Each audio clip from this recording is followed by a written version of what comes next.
lifestyle that really helped inform the development of basically our profile of our fundamental angler. These included characteristics like caring for family and friends, obviously an over-index among interest in fishing, valuing work over income, and so forth. All to say that we have this fundamental angler profile for our reactivation campaign.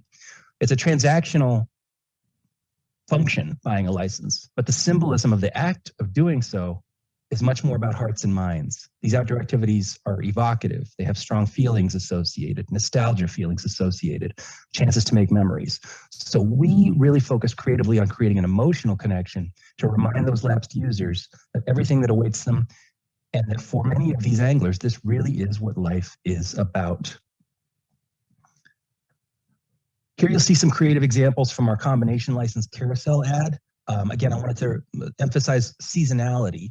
This was served to the combination lapsed angler audience, so that included lapsed hunters. The timing coincided with the start of dove season in Texas, so you'll see that lead image to the left features a dove hunter very prominently. Another example of seasonality on the left, you'll see the parent and child dove hunter example once again, pivoting over to deer season images once that seasonality drew closer in the campaign timeline. Again, very emotional lead message, you're licensed to kickstart your season or later dream big, and then a very functional, easy to click on license today call to action. Here you'll see some creative examples of the same, but for the demand side platform media. We're very deliberate and diverse and inclusive with our image selections. We also were able to make use of RBFF media image resources, which are very useful in showing that same emotional connection between family members. This is an example of the fishing only carousel, meaning the lapsed angler only audiences were served this creative carousel. Once again, an emotional appeal tied closely together with the buyer license today call to action. And again, the fishing only audiences, but using the demand side platform examples. At this point, I'm going to turn the floor over to my colleague, Kelly, who's going to tell you about results, lift, and return on investment. Thanks, everyone. We look forward to the discussion. Thank you, Eddie. I'm Kelly Dziekan, the marketing data analyst with Texas Parks and Wildlife. One of my roles in marketing is to analyze data and results to determine the success of our marketing campaigns. So next I will show you the results from our digital campaign, including how we used a treatment and control group to calculate lift, incremental revenue, and return on investment. So how did the campaign do in terms of KPIs, including impressions, cost per thousand, and conversions? The campaign ran in the fall, included programmatic media and paid social media. And the paid social included both Facebook and Instagram. Overall, both paid social media and programmatic were efficient, but programmatic performed slightly better. Looking at the CPM, that's the total spend per 1,000 impressions, the programmatic media was more efficient at $6.45, and social media was slightly less efficient at $10.13. Early in the campaign, Facebook was outperforming Instagram. Therefore, the social media ads were quickly optimized to run on Facebook only. Overall, the campaign resulted in 166,000 total conversions. This included both post-click and post-view conversions. So let me explain the difference in post-click versus post-view. The conversions post-click are those who directly clicked on the ad and bought a license within 28 days of seeing the ads. And as you see, there's a very small number of people who actually directly clicked on the ad and then bought a license, as we only had about 38 post-clicks conversions. The post-view conversions are those who saw the ad and did not directly click on the ad, but bought a license at some point within the 28-day window. We had a total of 114,000 post-click conversions. So the combined total conversions from both post-click and post-view is 166,000.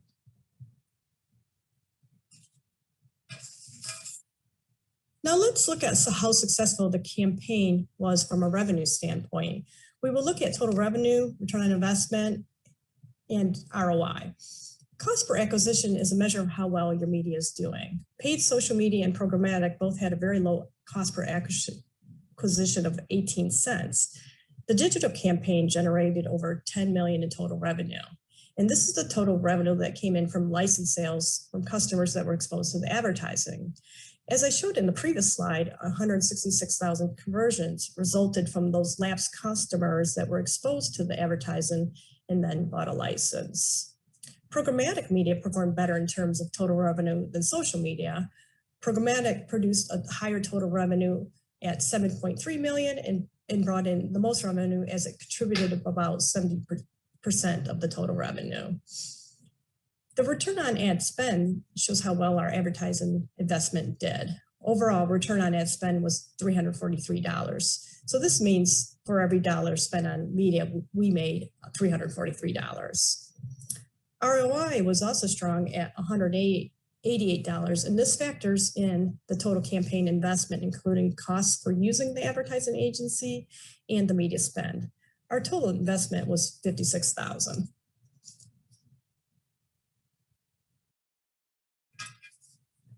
So was this campaign successful? Yes, it was successful in terms of total revenue, but most importantly, it was successful in terms of incremental revenue.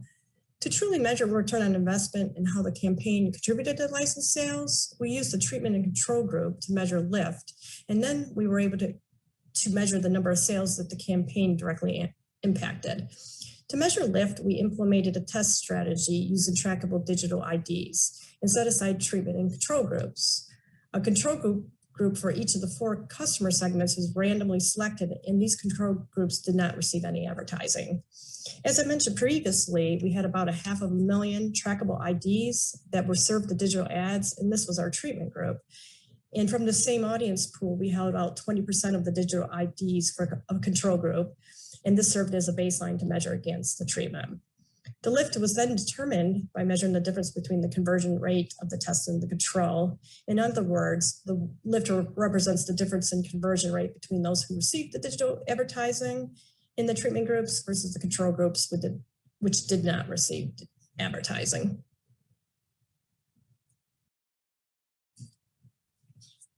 Let me tell you a little more about the process we used to measure lift using a treatment and control.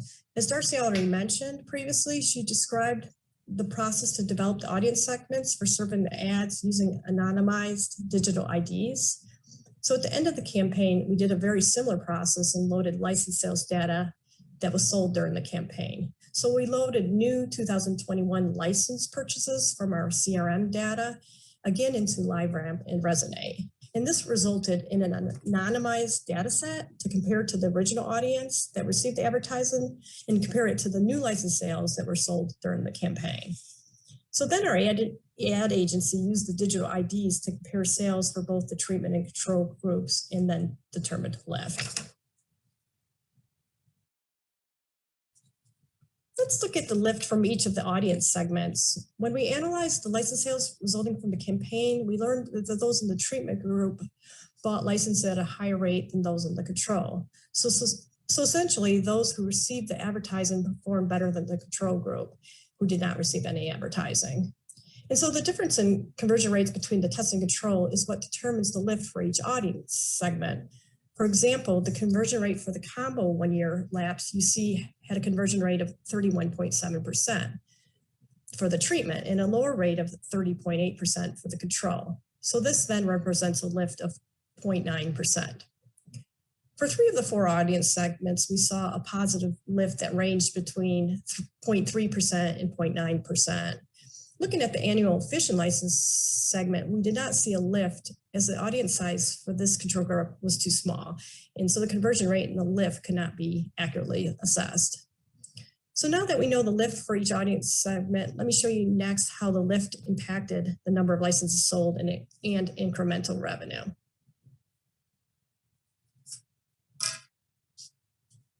In conclusion, the lift that I just described resulted in a substantial increase in incremental license revenue and licenses sold. Total incremental revenue for the campaign was $146,000 with an additional 2,400 licenses sold. For 3 of the 4 audience segments, there was a positive incremental revenue versus their respective control groups. Looking at the combo 1-year lapse license, they had the highest incremental revenue of $63,000. And the return on advertising spend was also quite high at 8.6. So this means that for every dollar we spent on advertising, we made $8.60. The combo 2-year lapse license buyers had an incremental revenue of $47,000 and had the highest return on advertising spend of 15.2. Together, both the lapse combo license segments accounted for about 3/4 of total incremental revenue. And given these results, we will prioritize investing in these segments for future campaigns. Lastly, the year from purchase license buyers had the lowest incremental revenue of $35,000 and the lowest return on advertising spend of 3.5. We believe that this segment would have performed better later in the year rather than in the fall, as the majority of this license type is sold in the spring. And so this spring, we do plan to focus our next digital campaign mostly on our year from purchase license buyers. Overall, this campaign was very successful, bringing in almost $150,000 in revenue, and the learning can be applied to our future campaigns. And now I'm going to turn it over to Darcy, who will share a few insights from the campaign and some future opportunities. Thank you. Thanks, Kelly. And now I'm going to wrap up by sharing some future opportunities as we see it and some insights. And so, from this campaign, one of the first things we learned was that the lapse combo license holder, the 1-year and 2-year lapse customer, represented a real opportunity for us to bring incremental revenue into the agency. And we definitely want to continue to invest in reaching those audiences. They brought in 76% of the total revenue from this campaign, and there's no reason to expect them to not perform well for future campaigns. So we definitely see that as an opportunity.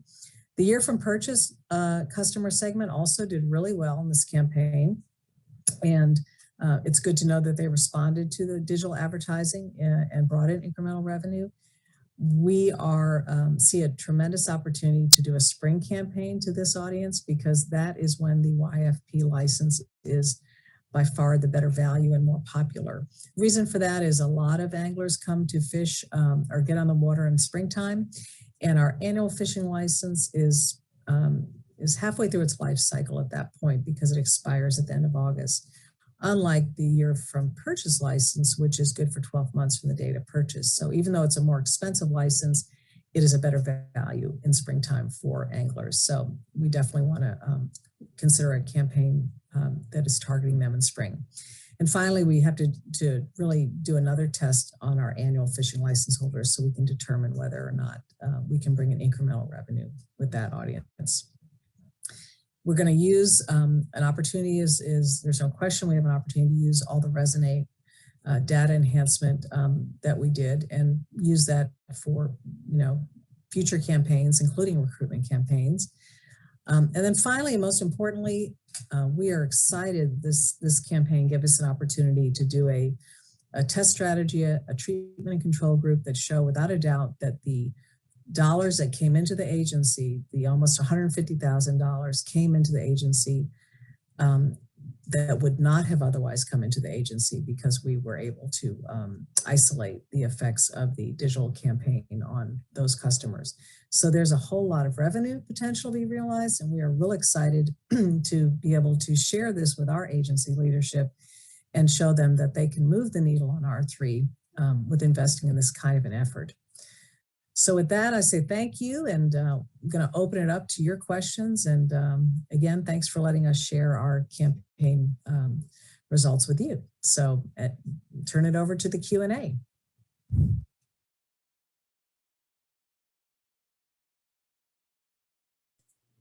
Thank you so much, Darcy, Kelly, and Eddie. It was definitely very, very informative, and appreciate all your work and efforts on that campaign. So if you have any questions, please go ahead and put them in the chat box and we will get them answered. So one quick question is, and I think it might have been answered, but if we could announce it to the group, that would be great. Did you do the treatment control test for both programmatic, or does that include social as well? We did both. It was for both. It was, we did the control for both of those different types of media. So it included both. Awesome. Great. Thanks. One thing, Joanne, I wanted to mention, if it's okay, and it really wasn't pointed out in our presentation, but one of the beauties of doing this control treatment test is, particularly in a year like we've just had with this surge in interest in fishing, you know, it's hard to know when you do advertising, is this, how much of this is due to just in you know, fishing because of COVID and people getting out more. And it's only by doing a controlled treatment that we can actually isolate the effects of the digital campaign, because the anglers in the control group were having the same experience that the other anglers were having. They were also living through the pandemic. And so even more importantly, not that we were thinking in that regard, but even more importantly, it allows you to truly isolate what effect the advertising had. So I just wanted to point that out. I think it's another interesting thing to realize about the campaign. Yeah, definitely. That's a really good point. And I know other states have asked about that to really show what the true effect of a campaign is versus just somebody maybe seeing it and then going. So the control group is definitely a great idea. And I'm glad you guys were able to do this. One question is, with the anonymizing tools, were these difficult to use and were they expensive? Kelly, are you here? Kelly, why don't you answer this one? Since you had to directly with the data folks on this, I think you would be best suited. Sure.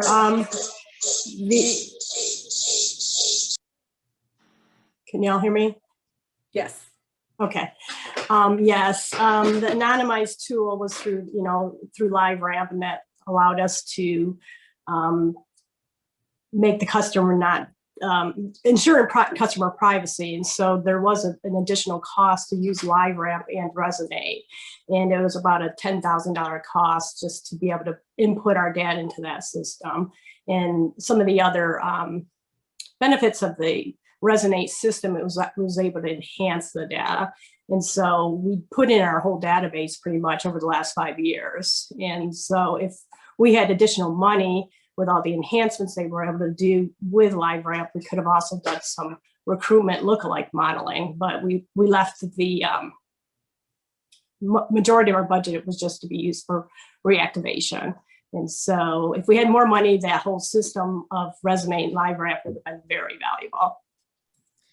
And as Kelly said, I just also want to mention, as Kelly said, we did do our entire 5-year database. And so we have that information for our customers in terms of those insights, and we will be able to use that once we have campaign dollars. So, yeah, does that answer the question? I believe so. We'll let them chime back in if they have follow-up questions. One thing you mentioned was some upcoming spring campaigns you guys are going to do. What is the biggest takeaway you had from these efforts that you will either change for your upcoming campaign or something you plan to continue? Eddie, why don't I let you take a question? Jump in if you need me to, but. Great, thank you, Darcy. Hi, everyone, I'm Eddie. The biggest takeaway from this campaign that we would be able to apply to future campaigns, spring or otherwise, I would say, referencing Darcy's insights from those last slides,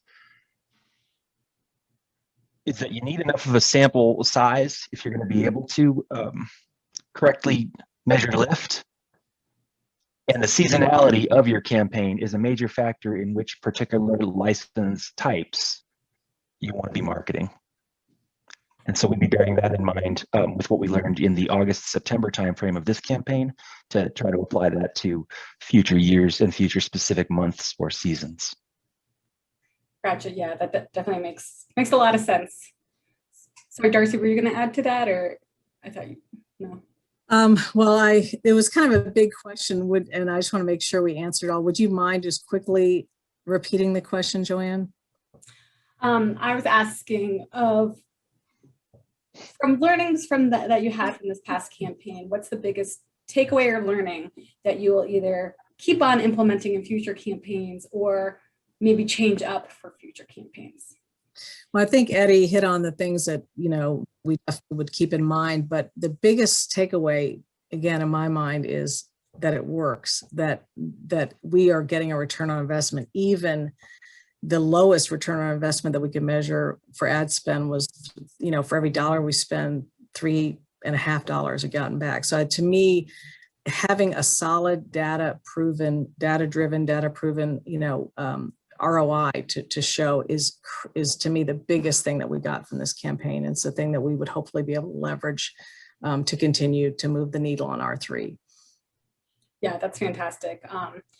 I've had a lot of conversations with many states about using a control group. So I definitely think what you all did here is just going to expand more. And this was a great step to help other states do this, to really show that these campaigns are working and to be able to use that information to hopefully get more marketing dollars. So I definitely really think this work was great. Nicole mentions, and I'll open this up to you all at Texas first, but if other people have anything to chime in, I encourage you to unmute yourselves and chime in. But she says, has anyone tried using the lift test functionality within Facebook where they hold the control for you versus this method of digital IDs? Anyone know any pros or cons between these methods? I don't think we can weigh in. We have not done that. So I would love to hear from anyone else that has had that experience.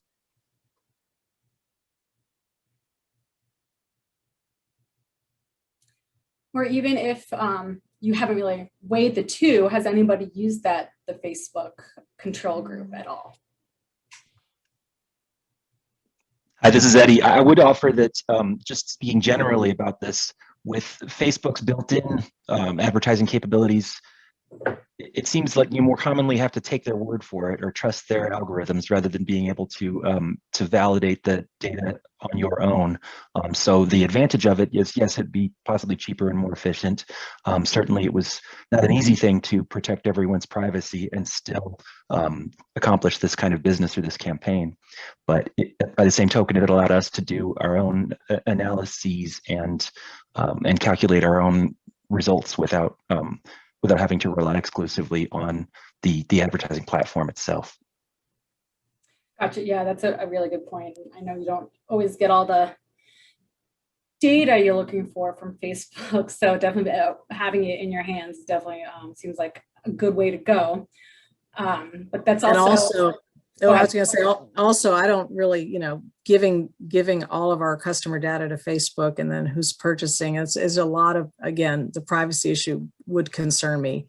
I see that Jennifer's posted something interesting in the chat about a LiveRamp summit, I believe, that has to do with some of these topics. And certainly I'm interested. And so if others didn't happen to see that in the chat, that is probably worth sharing with making sure everyone is aware of. I want to look into that.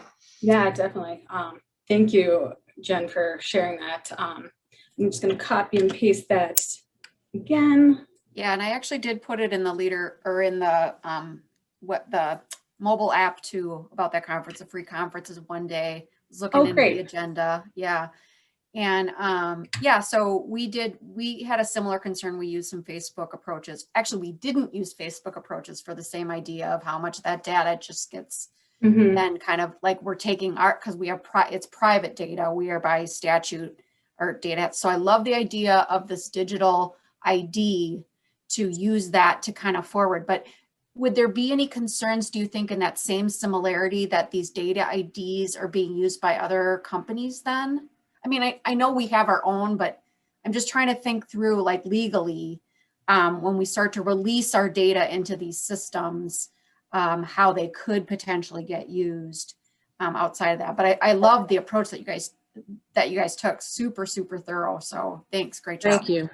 Well, thank you very much, Jennifer. And I mean, it's a very good question you're asking. And we're kind of in an ever-changing situation right now. I mean, as Jennifer alluded, it's like, I feel like that, the earth is changing under us. So one of the sponsors said in the pre-break, second breakout was what is kind of the word of the moment. He was like, adaptability. We have to be able to be adaptable. Whatever worked, today, we have to be watching, can we execute that, tomorrow? And so that is what makes our job as marketing professionals, I think, even more challenging right now. It's just, the landscape, is changing all the time. Back in the olden day, you had direct mail, you had TV, things didn't change at this rate. So I just think it's great if we can all try to keep in touch somehow. And I don't know the best way to do that as we begin to learn more, because I feel like that's the biggest thing to take away from me is we're all dealing with similar issues, and how can we help each other moving forward?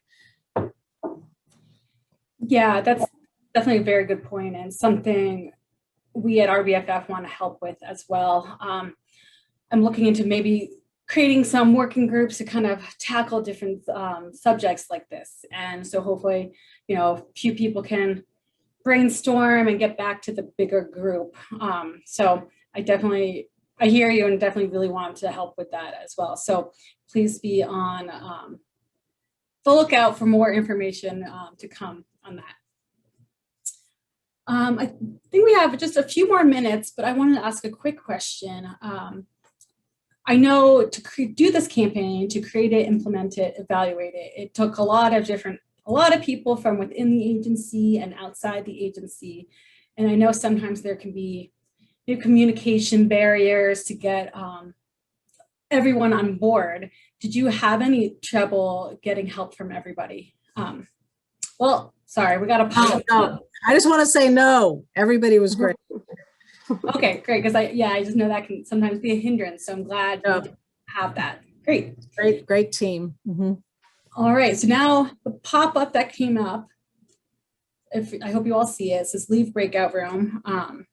It's gonna be closing in about 30 seconds. So if anybody has any last second items, anything you wanna go over? Great, well, Eddie, Kelly, Darcy, I really appreciate all your work. We are recording this. We're a little late to record on this session, but we'll be posting it later. So thank you so much. Appreciate it. And I look forward to all your future campaigns and new things you'll learn. Thanks for all your help, Joanne, and for RBFF support. It means the world to us. So thank you.